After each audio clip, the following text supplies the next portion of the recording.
Welcome to Equip Podcast Project, Beyond Borders, stories of strength, real voices and real stories. My name is Ahmed. My name is Marina. This project is part of Refugee Week celebrations. Here we explore the idea of community as a superpower by speaking with people who are actively supporting refugee and asylum seeker communities across Warwickshire. It's my pleasure to introduce Tricia, who volunteers with Welcome Here in Leamington and Warwick. She has been involved in befriending Syrians and Afghans. More recently, she has supported families and young male asylum seekers in 2 local hotels.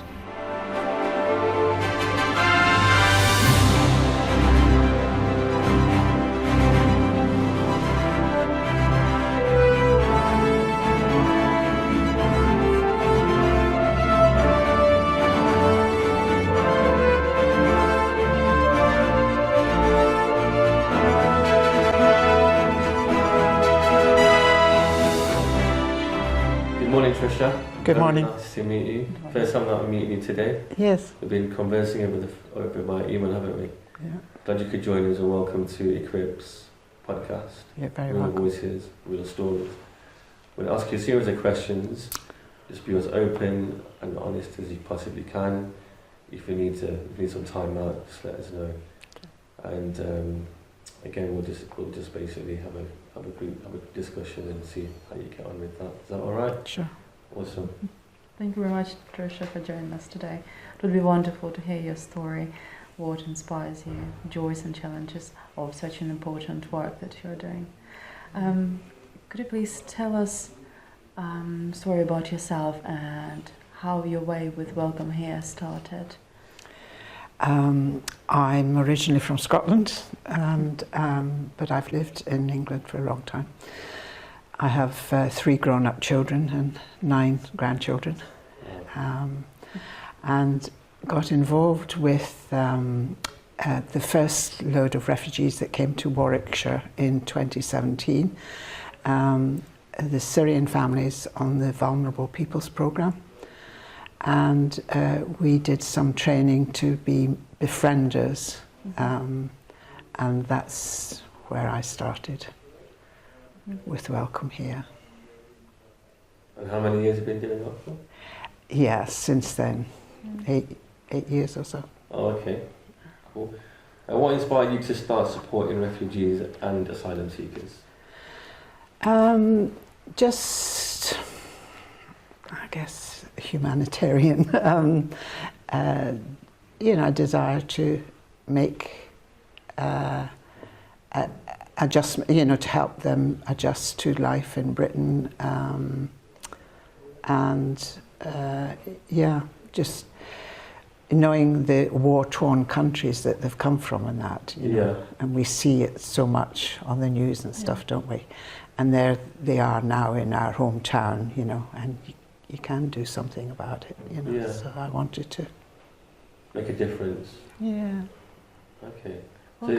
So was there something that you've seen somebody do in terms of looking after asylums and refugees, how you got into it, or is it just you thought, I can perhaps do something? No, I mean, I was aware of folk going over to Calais, in those years, but no, not anyone specifically. Okay. Just, Yeah. You're the member of the Welcome Here group, and it is a very big group these days. Is that? Do you know how many members are in Welcome Here now? It still remains a small charity. We have 7 trustees and about between 40-45 volunteers at any one time, we can always do with more. Especially as we've got so many households now, from Afghanistan, as well as the Syrian families, that we help to look after, as well as the hotels. So it's we are talking about 8-year experience. Is there some moment that really got deep in your heart and that you remember? And that was very touching, or emotional? Yeah, sometimes I think the first time one of our families experienced a bereavement back in, I think it was about 2019, of a close family member back in Syria dying, and the family were here, or part of the family were here, and the real loss that they felt, we just went and sat with them, even not saying much, but hugging them and just being with them, because their extended family is not around them, here. So that was very poignant for me to experience. Yeah, that was all that they needed, You felt as if you weren't doing very much, but since that experience, she has told me how much it meant to her that I was there when her brother died,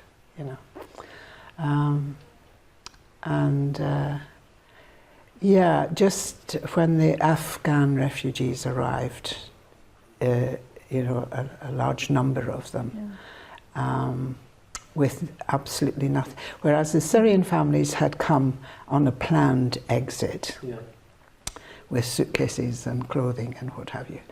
The Afghans was a different experience completely, and they just had what they stood up in a very small bag.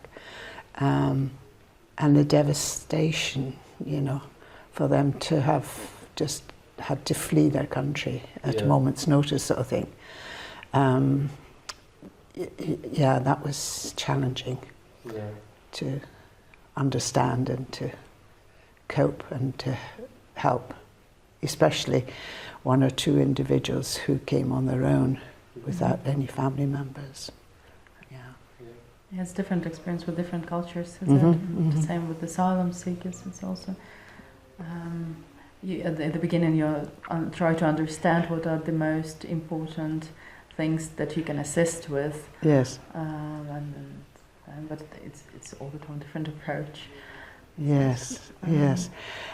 There was a big contrast between a planned arrival and but then obviously with the hotel situation, people haven't flown here in a nice airplane, to get here, and the stories behind them is very different, and their travel to get to Britain, and you sense more of the trauma that's been going on in their lives. So could you share a story about a person or situation that taught you something unexpected?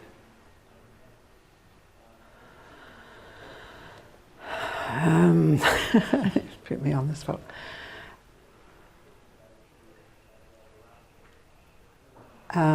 This is perhaps a negative one. Is that all right? Sure. Because it involves a family that I've been very closely involved with, where there was abuse in the household, and the treatment of the wife in this particular case was very harrowing and hard to cope with for me personally. Much more for her, obviously, but that was a very poignant experience where the husband had to. The husband walked out on the family, so you can imagine them having come here, and and then for their lives to be torn apart like that, was very. I'll try to think of a more joyful occasion. I guess was when one of the Afghan refugees, we managed to find her a place at Warwick University to do an MBA course. Oh, okay. And so I was with her throughout the interviews at the university for her to get in, and saw her through the year of the course, and then was with her on her graduation, sort of in loco parentis, you know, because she didn't have anyone else in this country. And that was really a very joyous occasion that morning when we sat in the hall at the university and saw her get her degree. Oh, Yeah. wow. Yeah. Yeah. Yeah, hearing such a wonderful outcome, it gives you Yes. strength, does it, to move forward? Yeah. Yeah. What else gives you inspiration and energy to do? Because volunteering work needs a lot of strength and efforts on the everyday basis. So what drives you forward during all these years? Yeah, I would have to say it's probably my Christian faith that has inspired me to do this work and enabled me to carry on doing it, even though I'm going to be 75 in July. Wow. But yeah, and especially when I speak with some of these women, you know, and they talk about their parents in their 60s being old and perhaps disabled, and you know, they've just had a different kind of life, haven't they, than what we have had the privilege of growing up in the West. Yeah. And I remember a couple of Afghan guys that we took shopping. You couldn't believe, you know, they kept on saying, you know, you're not in your 70s, you know, because life expectancy in their country would be, you know, not as great as that. So, yeah. And based on the environment that you're in and the stories that you've told so far, which you probably have abundance of, what do you hope others take away from the story?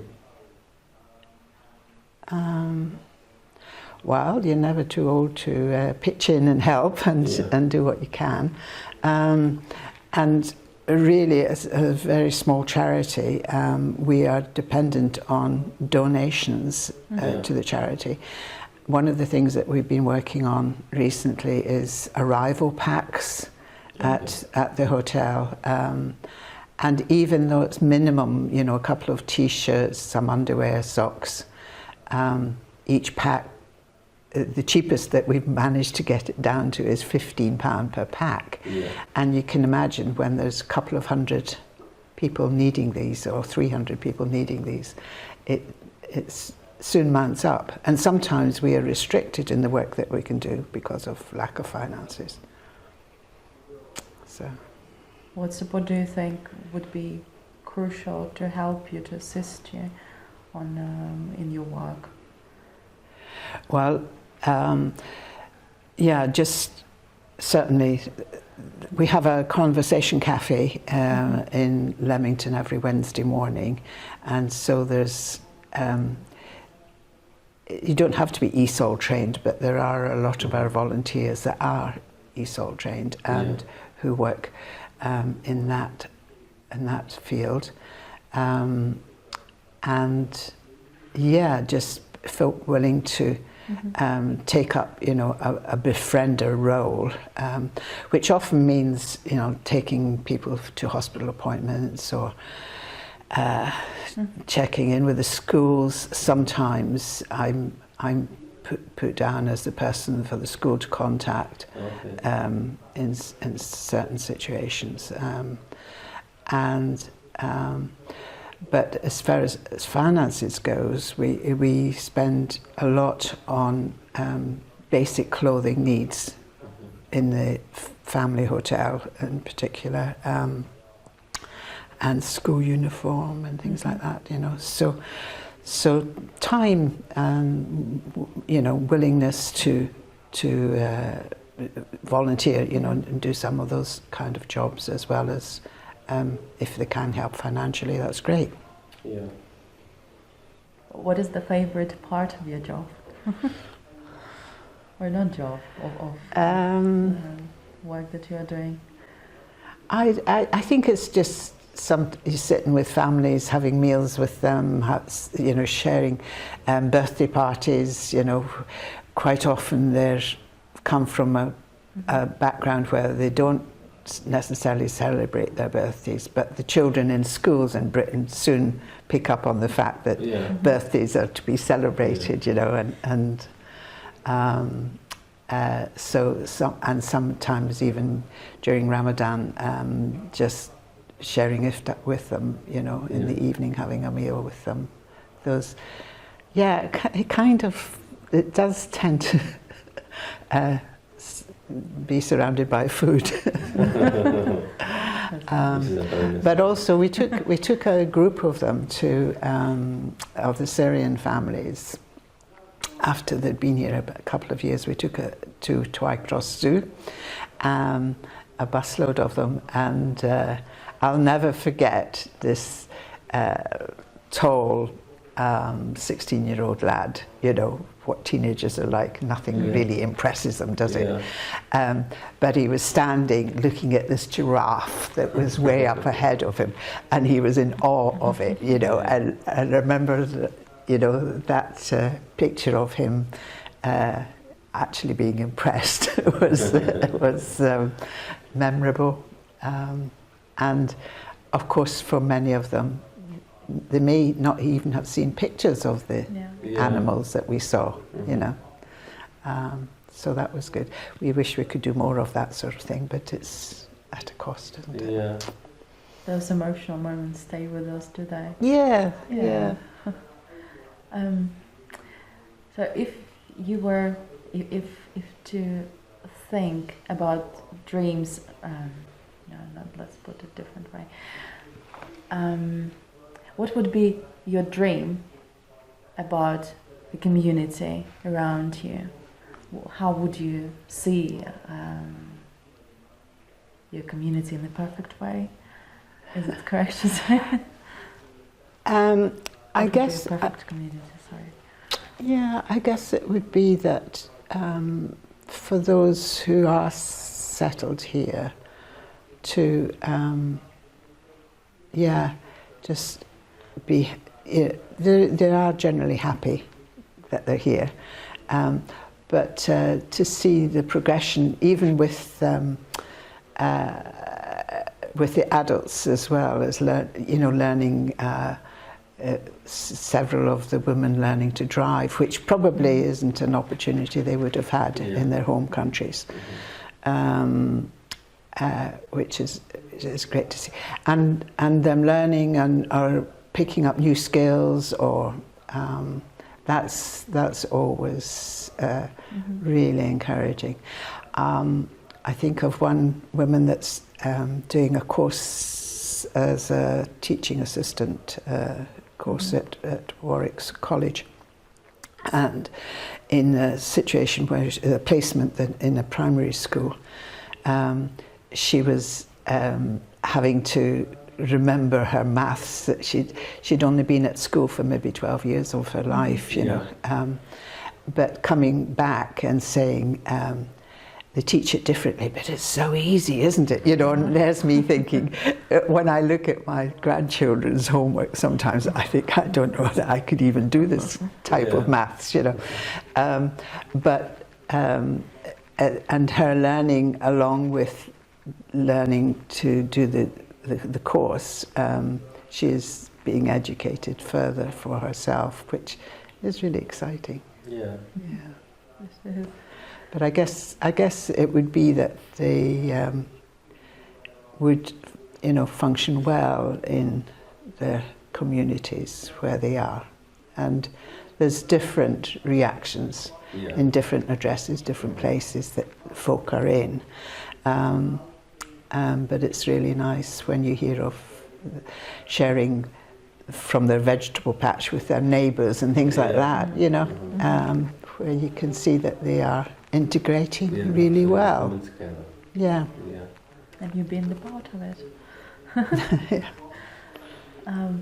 If you left a message for future volunteers working with asylum seekers and refugees, what that message would be?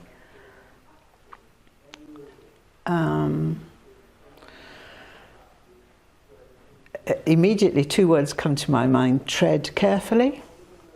In learning people's stories and their vulnerability, and it's an honour, it's a real privilege to be invited into their story. And you don't do it for the benefits. They're a kind of side thing, aren't they? But it's of tremendous value to do it, and we can all learn from each other, can't we? And I love learning about the other cultures. Yeah, you hit the nail on the head on that one, because the people that we're speaking to in relation to the other podcasts that we've done, it's sort of learning other cultures, because I think it's an eye-opener for those that don't have an idea of background, culture, race, awareness, so that equality and that inclusion I think that it helps massively, because you're not just learning from them, they're also learning from you as well. And they see you as like a figurehead in terms of they can trust and they can turn to, because of what they've been through as well, where they may have been betrayed when it comes to trust, in terms of what they've been put through. But coming over here, it's endless opportunities, and someone that they can obviously come to help that transition. It must be so important to them as much as it's important to you, because you mentioned about there should be no benefits. You're doing it from with good intentions in the right place, basically. So I admire that 100%. On that note, as it's the superpower theme, which what would you I say? don't go along with it at all. What would you say is your superpower when it comes to helping others or handling challenges? No, I really, I should have said this to you before, that I really don't like that label. Okay. But I think one of the things early on in getting to know some of the Syrian families that really helped them feel an ally in me was the fact that I'm from a family of 10. Which is unusual these days in our culture, but not in theirs. It's one of our guys who's from a family of 17. That immediately opened the door to them sort of thinking, oh, I'm one of them, and family has always been a big part in my life, and